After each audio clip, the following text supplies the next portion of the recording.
Hi all, Game Methuselah here. Want to thank you very much for indulging me in the last few weeks in my quest to fight the great overlords here and save the animals in the Kingdom of Long Beach. But I really want to get back to my roots here and do what I like doing the most, which is talking about gaming with you guys. So I was going to do a monster mambo on one of my favorite creatures, the Grell. And I got my dungeon tiles out, and I decided I was going to do this spiral staircase because the Grell have a really cool attack factor and feature. And I was going to show you the way I run monsters always in combination with other smaller creatures, because it makes it very interesting when you have two companion type creatures that fight well together in darkness, and in this case aerial type battles, so your battles are multiple dimension, they're not so static. And I set it up, it looked good. I got the monsters out, and my little Grell miniatures were all ready to go. And I had worked out some bat swarms and some choker. And then when I started to film it, it was gray on gray on gray, and I couldn't shoot it fed on because I would have had to put the camera so far back you wouldn't see any detail. So I put it on an overhead to look down on it, and it was flat, which meant that you could not discern the various levels, and I thought, this is going to be a total fail. So I tried to shoot a little bit of it. It looked terrible. I went and grumped at my wife and blamed her, because of course, you know how it goes. It can't be my fault. It has to be somebody else's fault. So anyway, I just went out and apologized to her, and I said I was going to come in and do some other video. And she reminded me of a conversation we had this weekend when we were driving out to the Inland Empire. I told her about Tekumel. It's the only campaign of role-playing she's ever played in. And she really likes it. Now, she doesn't know anything else, but she really enjoys the color in the background. And she got fascinated about the author, M.A.R. Barker. And we started talking about him, how he converted, he grew up in like Washington State and Idaho, and then ended up becoming a professor in linguistics, very much like J.R. Tolkien. In fact, there's many articles out there that said he is the forgotten Tolkien. Tekumel in his writings is about as detailed as anything that was ever written about Middle-earth. It's incredible. They're both linguists. They both came up with fascinating concepts for a fantasy world. And the problem is where Middle-earth and Lord of the Rings is sort of kind of English metaphor for all the things happening at the turn of the century, coming into the Great War, and people could read into whatever how they wanted. Tekumel was kind of Arabian Nights meet Mesoamerican with a science fiction odd edge in the back, and lots of alien creatures in the game. And I loved it. It, without a doubt, was one of my absolute favorites. This is my original book, and I think we've talked about this. I know when Matt and I, talked about it. You can see the condition it's in, but this is 1976 when I bought this. I thought, $25 was ridiculous, but, over the years, I've really grown to appreciate it. The book was spiraled, which I thought was tacky when I bought it, but it didn't fall apart like all my Dungeons & Dragons Zero books did, because they were just effectively pamphlets. It still holds together. The art was basically similar to the time, but it was very evocative, and you could really feel and enjoy the real difference in the thing from the standard medieval style of gaming that existed. The alien creatures were that. They were something very, very different. And many of them were not bad. Many of them were your allies. The Pei Choi, the Shen, Halakas. They're very interesting and fascinating. And this world had its own language. It had its own morality. It sort of had this Machiavellian, clans and families and titles trying to vie for power, position, and control. And I really got into that. The idea that there was always some mystery, kind of like if you've ever played Red Alert, where you're not necessarily know whether the friends you're traveling with are working for you or against you. That was really kind of in the flavor of this game. Now, Barker kept control of it, and after it didn't get really developed as well in D&D, or it didn't get focused on, he went a lot of different ways, kept improving it in many ways. And for me, the weakness in the game was One, because my dyslexia, I couldn't pronounce half the names, mispronounced everything. Had difficulty actually DMing it because everything was substantially harder and more complex to read. Still, the color was there, the beauty was there, the interest and alike was there.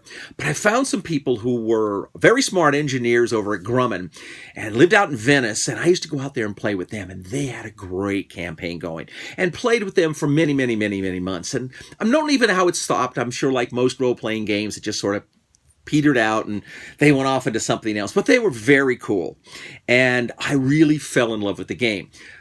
But the interest level amongst other people I played with was never really high. A lot of it because there really wasn't any miniatures. Rel Partha came out with a few. There were some original ones that came out that were done through TSR. And they were kind of nice, but there just wasn't enough. And really what there wasn't was many of the monsters. And that has always been what's plagued this game for me, because I play with miniatures and I play it as sort of a miniature board game. So I always want the visuals. They fell more into the theater of the mind, and this has come up in at least 3 or 4 renditions of the game over the 40 years that I've watched it. The recent one, in fact, I picked up, my friend Don Hawthorne got me a copy of this a few years ago after Jeff Dees kickstarted it. This is actually the Atlas that came out. He kickstarted it a couple years later. This is the original game that he came up with. Bearsong, Bethorn, once again, can't pronounce anything, but it's the world of Tekumel, and of course it was approved by the Barker Society. And it had a very similar feel to the original rules. Much of the art looked like the original art. It had a very 70s or early 80s feel to the game. No real color, everything was pretty much in black and white, but it kept the cost down. So it made it a nice, affordable package. The run numbers are always small, so I'm sure it's very difficult to come up with something that's going to be full color and get it out there. But he has a small little game company called Uni Games, and this item is all for sale, and I would highly recommend it. It was a labor of love, I believe, and he really did capture the essence of Barker's world of Tekumel. There's a lot of detail in this that wasn't even in the original game that has been since gleaned in the books and additional writings and things. And it's pretty complete. I had a couple questions on the generation of characters and how they advance. It seemed like the advancements were limited. So I texted Jeff, and he got back to me on it. And he said, any questions I have, to feel free. So if at some point I ever get involved in a campaign and somebody wants to run it, I doubt it's going to be me for the aforementioned always having a hard time pronouncing all the words. And more importantly, it's a game I love so much I want to play. I have DM'd it a little. I DM'd it for my wife. I DM'd it for Donna Maria and my wife. And it's possible I might be able to do it for some more people. I promised I would do it with my normal group, the Matt Coville group. But everybody's been so busy and the interest level didn't seem really high. So I didn't want to push it, and they like traditional old-style Dungeons & Dragons, so we stay with that because that's what's popular. Again, like I said, he came up with an Atlas a couple years later, so you could really sort of super detail a campaign in a restricted area, which I thought was really good. And his little company online, I've noticed, has a lot of little modules and stuff, so if you're not comfortable producing your own stuff like I always recommend and like, I love to do, there's lots of good things to find.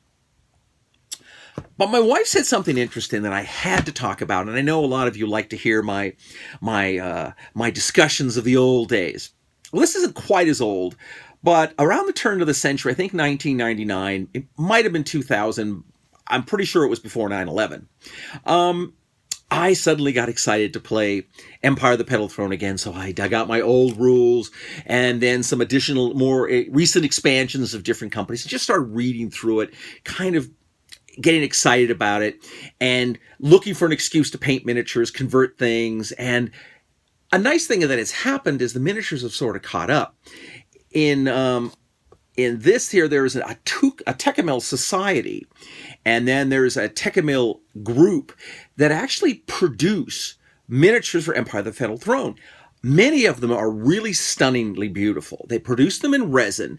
They're coming out with more and more creatures. So you can actually now, in today's game, you could actually build a collection. At the end of the video here, I'll show you my Tekumel box and the miniatures I have painted and converted over the years with a little help from Steve Kish and a little help from Don Hawthorne, though I don't think I have much of Don's figures here. You can actually now have a convincing campaign with miniatures. It's a nice world. It's a lot of fun.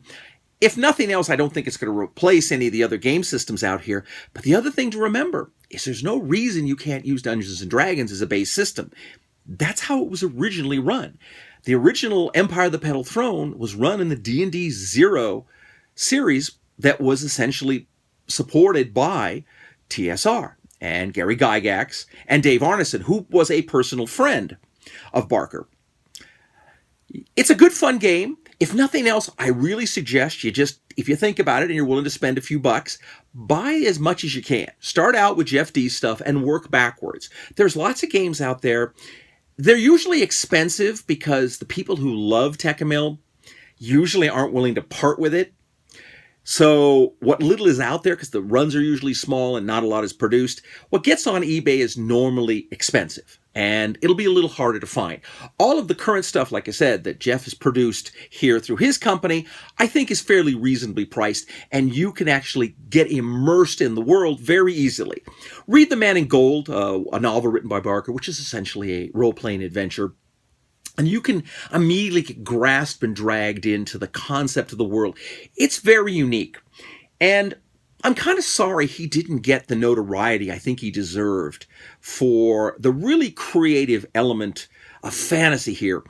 It's just wasn't familiar to both English and American audiences who weren't quite into that sort of Arabic, cross Mesoamerica, Machiavellian type world. But it's really neat and it's really worth a look-see.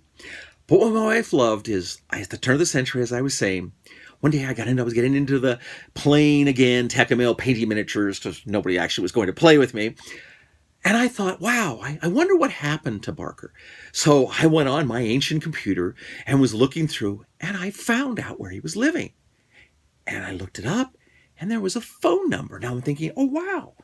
I can call. I might be able to get his secretary, and maybe I can get him to send me his autograph, or, oh, wow, or, find out where he's going. I might have a chance to go shake his hand. So I pick up the phone to call, and some guy answers the phone. And I go, hi, my name's Jim Murphy. I'm looking for M.A.R. Barker. Is it possible this is his address? And he goes, well, you're speaking to him. I was dumbfounded. I got Barker on the phone. He answered his own phone. And I started to talk to him about Tekumel. I'm a big fan. I paint miniatures. I role-play it. Here are these games I've played. This is the adventures we ran. And for 2 hours, him and I, two fans of his world, talked about these adventures. What battles we fought, what monsters we fought, what evil priests we fought, all the things he had done, the wars he had fought, the groups he had that met every week and had painted him all these miniatures, which I was kind of stunned about because they had done all this work for him. And we went on and we went on and we went on. And about an hour into it, something really unique occurred to me. He was speaking to me about all these adventures in the first person, as if he was there, as if his characters were not an extension of himself, some, little, miniature and character sheet written on a counter. They were him living this adventure. It was fascinating. And he unwove the stories and the languages and the things he told me and the pronunciations and everything. And I was just fascinated. Now, my economy was crummy and I couldn't go back across country, but I was welcomed, he said, to come and come out and adventure with them and come to their events and their tournaments and their games, and he'll find some place to put me up and I'll be able to stay. And I regret to this day that I somehow didn't do it. Just like, wow, it would have been a one-in-a-lifetime experience to do.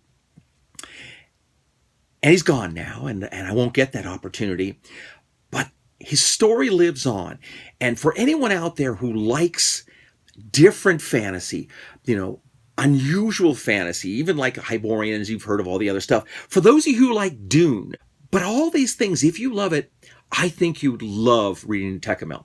There's stuff out there that can be acquired quite easily through Unity Games and Jeff D's book on Tekumel. Go back and get the old stuff. Go online and found the Tekumel Society, and go look at the little miniature sites. They have some beautiful miniatures you can acquire. It's really nice. And I kind of say this with a really big alternative motive. I would love to play. I would love to generate a Peishoi or a Shen warrior and battle in these adventures that I did back in the 70s. I really, really loved it. So if there's somebody out there who's playing it, who really loves it, who wouldn't mind an old warhound like me, who has a few miniatures and wants to get in your game, I'd be a pretty decent player. I've got a little experience and I don't completely suck. I've shared a lot of this with you, and I apologize I didn't get my miniature Mambo done for you, but I'm going to work on that this week. I'll figure out some way to get it out, and we'll get it up for you. But I wanted to share this with you because it excited my wife. It was something that meant a lot to me, and I think that Barker deserves a substantially better look-see and recognition that he really was epic in his campaign. And his stories, in many ways, kind of are even better than much of the Lord of the Rings type thing. It has an edge to it that is very unique, and you might not like it, but if you're like me, you might fall in love with it and find it to be very, very, very fascinating. Take a look, see what you think. In the meantime, I'll let you go back to other things. I appreciate all your support on both this and working on here to try to get in to figure out ways to save the pets here in Long Beach. If it's not me, it's going to be somebody I can really find that will get the job done. So, until I have a chance to run another video for you, fight me, devils, fight, for I hate peace. Game on. These are some of the creatures, the Peishoi, the Shen, one of these sandworms, a Hoiga, Halaka. Very cool M.A.R. the Throne figures. These were a lot of the human type figures. Some, as you might note in the front, were actually old converted figures that were done completely to be M.A.R. the Petal Throne. A lot of it are just ways you paint the figures, so there's no real metal. But some are actual figures. But you might notice, like on the right, I made these priestesses of one of the dark fire gods. And I just use dark elves, these drow dark elf figures were perfect for them. You know, you just paint them up because they got the wild hair and the great poses and stuff. And the game became very interesting in that if you just painted stuff up kind of in the period, you could get the evocative feel. So I really enjoy it, and this is still something I'm doing. These figures, some of them are very, very old, and some of them have been painted within the last couple of years.